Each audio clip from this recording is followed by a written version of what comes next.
అస్సలాముఅలైకుం friends. కువైట్లో చాయ్ గహవా అంటే ఏంటి, అసలు ఎలా చేస్తారు ఏంటి? కువైట్లో దువానియా అంటే గెస్ట్ హౌస్ మన ఇంగ్లీష్లో ఫ్రెండ్స్, దీన్ని దువానియా అంటారు అరబ్బీలో.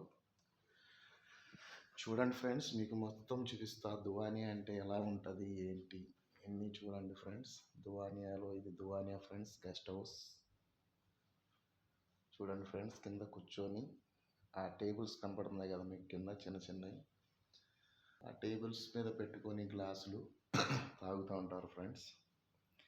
ఇంకా మీకు క్లియర్గా కువైట్లో దువానియా ఎలా ఉంటుంది ఏంటి మొత్తం చూడాలనుకుంటే చూడండి ఫ్రెండ్స్. ఇందులో తమర పెట్టుకుంటారు ఫ్రెండ్స్. తమర అంటే మన ఖర్జూరం ఫ్రెండ్స్. ఇది ఖర్జూరం ఫ్రెండ్స్. ఖర్జూరం తినడం చాయ్